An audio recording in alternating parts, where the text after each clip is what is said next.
There are places within us that we dare not tread, silent corridors, dark mirrors, forgotten voices, yet they exist, whispering beneath our everyday life. You may pretend the abyss does not exist, may build a life on noise and brightness, but somewhere beneath it all, the darkness waits, patient and still. When you look into the abyss also looks into you. These words are not a warning against darkness, they are a call to awareness. For the abyss is not just outside, it is inside. Every fear denied, every anger buried, every sorrow locked away without a name. We are not born into pure light. We are born into a world woven of light and shadow, truth and fear, longing and loss. Looking into the abyss is the moment of meeting yourself without masks, when excuses fall, and only the raw, unfiltered soul remains. But beware, when you gaze long enough, when you open your heart wide enough, the abyss does not stay silent, it begins to awaken. It gazes back into you, recognizing its reflection, testing whether you will flinch, whether you will surrender, or whether you will transcend. Today, we begin the journey not to escape the abyss, but to understand it, to integrate it, and to rise through it without losing ourselves. This is the work of a lifetime, and it begins now. The abyss is not some external evil waiting to devour you. It is every unhealed wound inside you, every unloved part of yourself you tried to bury. It is the hunger you denied, the rage you feared, the sadness you pretended did not exist, the loneliness you laughed away in crowded rooms. It lives not in faraway nightmares, but in everyday numbness, in quiet despair, in restless longing that no success or pleasure can fully satisfy. The abyss is not a monster. It is a mirror, a reflection of everything you refuse to claim as part of your humanity. To look into it is to confront the hidden architecture of your choices, your defenses, your patterns, your addictions, your betrayals, all laid bare. And the longer you gaze, the clearer you see. The abyss is not here to destroy you. It is here to offer you a choice. Will you continue to run, to numb, to fake a life of hollow light? Or will you step into the raw, terrifying truth of your full existence? Every soul must answer eventually, for none escape the encounter forever. Some postpone it for decades. Others meet it early through grief, failure, illness, or unbearable loss. But the invitation remains, eternal and inescapable. Come, meet yourself fully, or live forever divided and incomplete. When you stare too long into the abyss without grounding, without purpose, the danger is not the darkness itself. It is forgetting you are more than it. The abyss has gravity, a pull, a seductive whisper that says, "This is all you are. You are broken. You are lost. You cannot return." If you look into it without intention, you risk identification, confusing your wounds with your identity, mistaking your brokenness for your definition. This is how despair takes root when you believe you are your failures, your sins, your shadows, with nothing higher left inside you. Many who fall into the abyss are not destroyed by the darkness itself, but by their own surrender to hopelessness, shame, or overwhelming guilt. The abyss feeds on confusion, on the absence of memory of who you were before fear took over, before self-loathing clouded your soul. Those who lose themselves in it often retreat into numbness, cynicism, addiction, or bitterness, convinced life is only darkness in endless repetition. They build walls instead of bridges, mistrust instead of intimacy, apathy instead of passion, forgetting that light is found not in avoidance, but in integration. To stare into the abyss without purpose is to forget that you are the watcher, not the watched, the soul, not the shadow. You must look, yes, but you must remember who you are while you gaze. Awareness is everything when facing your darkness. Without it, you dissolve into the very chaos you once sought to understand.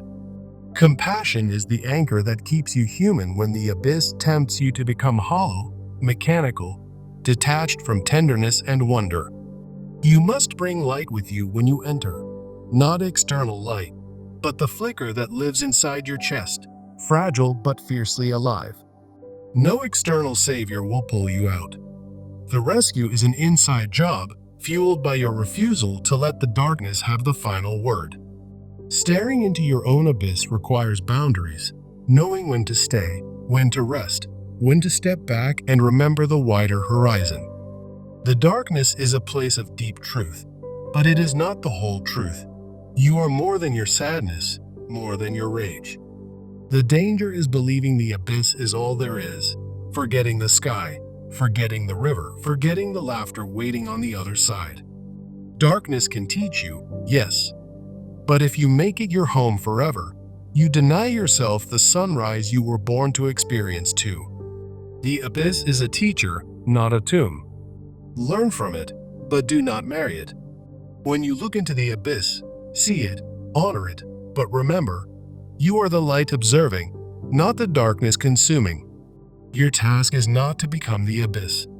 Your task is to retrieve your soul from it, carrying new wisdom, not new chains. You must gaze deeply, but not forget your mission, to bring what is hidden back into the world of the living with tenderness. This is the razor's edge, to look into horror without becoming it, to acknowledge suffering without building your identity from it. Few have the courage to walk this path consciously, and fewer still have the discipline to return whole. But those who do return are changed forever, and they carry with them a light that does not fear shadows anymore. They have seen the bottom, touched despair, tasted death, and still said yes to life, to beauty, to risk, to love. They are rare, but they exist, and you can become one of them. If you choose to remember that you are not the abyss, you are the soul who dared to see it and survive. The abyss may look into you, but you choose what looks back. You may wonder, if the abyss is dangerous, if the risk of losing oneself is real, why face it at all? Why not stay in safe illusions? Because what you refuse to face does not disappear. It grows stronger in silence, controlling you from shadows, steering your life without your conscious permission. Denied wounds do not heal. They fester. Repressed fears do not vanish. They mutate into anxiety, addiction, sabotage, and endless, quiet despair. The abyss you avoid within yourself eventually manifests outside yourself, in broken relationships, in chronic dissatisfaction, in self-betrayal disguised as ambition. You can spend your life running from your own depths, but you cannot outrun what lives inside your own chest. Sooner or later, the pain demands your attention through heartbreak, loss, emptiness, betrayal, until you can no longer pretend it isn't yours. The greatest tragedy is not that we fall into darkness. It is that we live shallow lives, afraid to touch the real substance of who we are. You are not born for a surface life. Your soul was made to taste the whole spectrum: grief, awe, terror, joy, longing, ecstasy, love. Without facing the abyss, you live half asleep, numbed, drifting from pleasure to distraction without ever truly touching your own infinite depths. Only by walking into the dark halls of your being can you find the hidden chambers where your true strength was always waiting. You must face the abyss because that is where your chains lie, the invisible ones inherited from fear, conditioning, betrayal, abandonment. No amount of surface success will satisfy a soul chained in old unspoken pain. No amount of applause will silence the secret hunger to be whole. You must go back, down into the darkness, into the unfinished grief, the unwitnessed wounds, the frozen moments where you once abandoned yourself. Not because you are weak, but because you are strong enough now to heal what was once too overwhelming to even look at. The abyss contains your hidden strength you cannot access until you have earned it through naked honesty and fierce compassion toward yourself. Facing your darkness is not regression. It is resurrection, not a falling apart, but a falling open, a breaking that reveals new life underneath. You cannot be fully alive without fully grieving.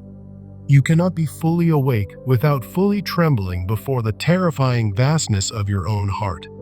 Every person who has ever touched real freedom has walked through fire first, the fire of facing everything about themselves they once tried to deny.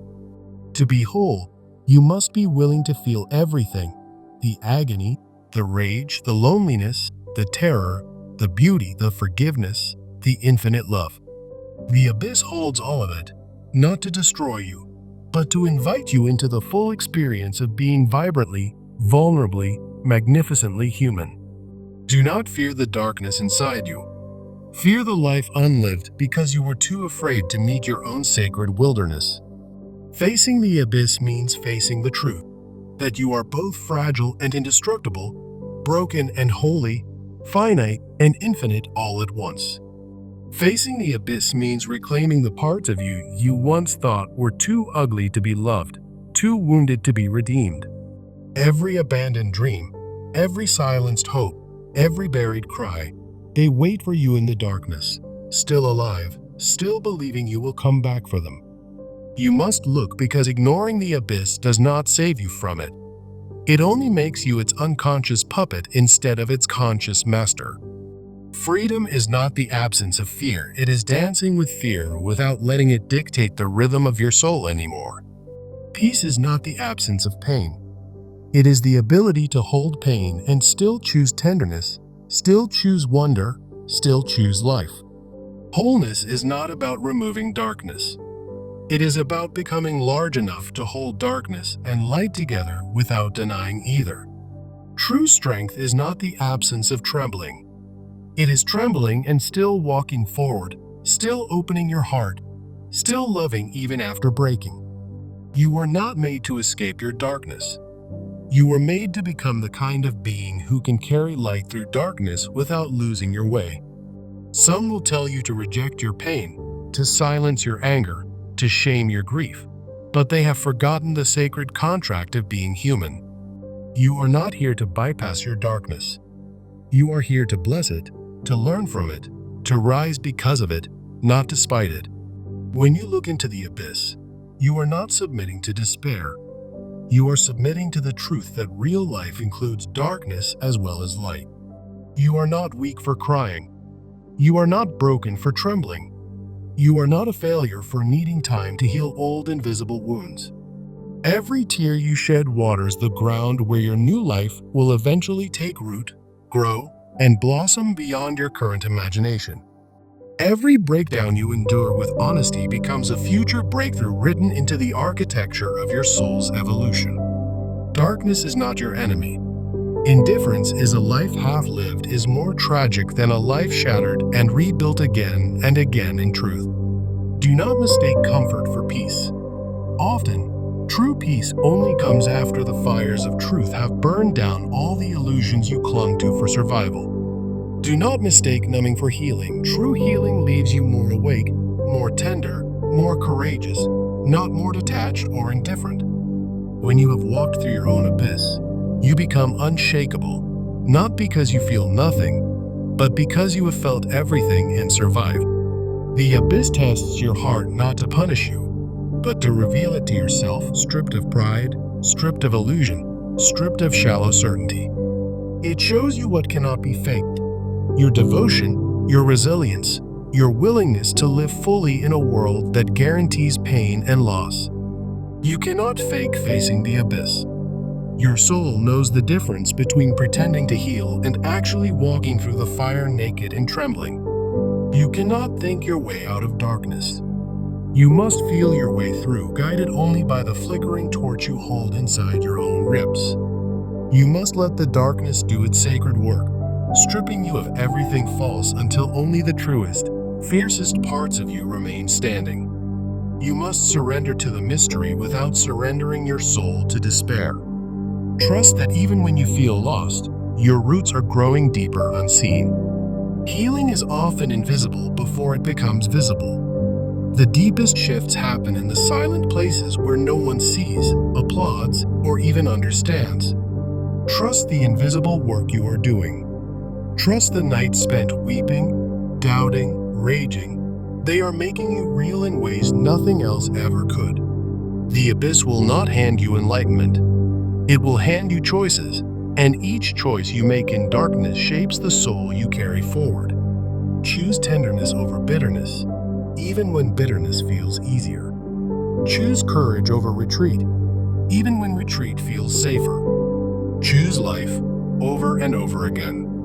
Every choice you make while standing inside your darkness echoes through your life, rippling outward into the person you are becoming, even when you cannot see it yet.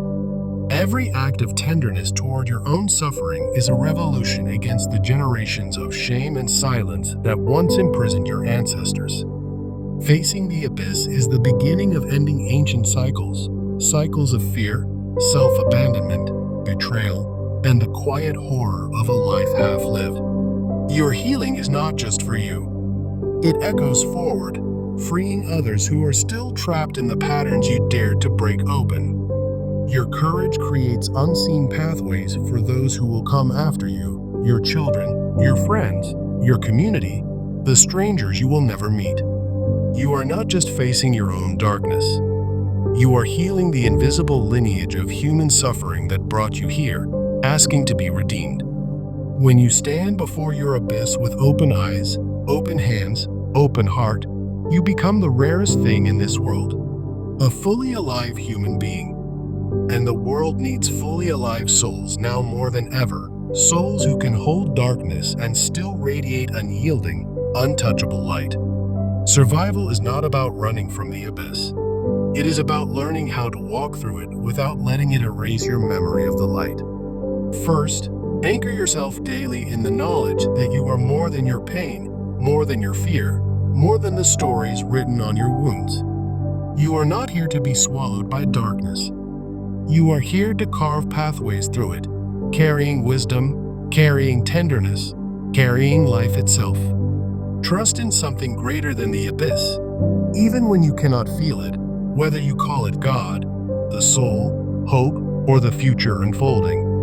Hold on to even the smallest thread of meaning, a memory of beauty, a promise made to yourself, a single breath saying, "I choose life again." Surround yourself with reminders of your light, poems that shatter despair, music that stirs your blood, people who see you even when you forget yourself. Build daily rituals of devotion, not to perfection, but to presence. Lighting candles, speaking prayers, walking in wild places, writing down your own survival songs. Practice radical tenderness toward your brokenness. Treat your wounds not as shameful defects, but as sacred maps written in the ink of your endurance. Remember, you are not weak because you bleed. You are strong because you dare to keep breathing while the world demands you collapse. Refuse to rush your healing. Refuse to measure your progress by anyone else's timeline. Refuse to shame yourself for needing more time, more tenderness. Healing is not linear. It spirals, it dances, it circles back. But each revolution brings you closer to the deep, rooted truth of your resilience. Forgive yourself for the times you forgot the way. Forgive yourself for the days you fell into despair. Forgive yourself for surviving imperfectly but bravely. Carry your scars as sacred armor, not to harden you, but to remind you. You walked through fire, and you still chose to open your heart. Know that your survival is not a fluke, not a mistake, but a testament to the fierce love breathing inside your chest, still undefeated. You have every right to be here, messy, magnificent, unfinished, still becoming, a living prayer answered through every trembling step forward. You are the proof that darkness does not have the final word. You are the living defiance of despair, the quiet miracle rising through broken ground. When you look into the abyss, and the abyss looks back, remember, you are still here, still breathing, still capable of writing a different ending. You survived not because you avoided darkness, but because you chose, over and over again, to keep your soul lit with something no darkness could devour. You are not what hurt you. You are what survived it. You are not what broke you. You are what rose trembling and refused to surrender. And in every step you take beyond the abyss, You weave a future where light and darkness dance together inside you. No longer enemies, but companions. You are no longer the one who runs. You are the one who faces, who integrates, who transcends, who dares to carry beauty through sorrow. You are no longer afraid to look because you have seen the abyss, and you have learned that you are greater than anything that lives inside it.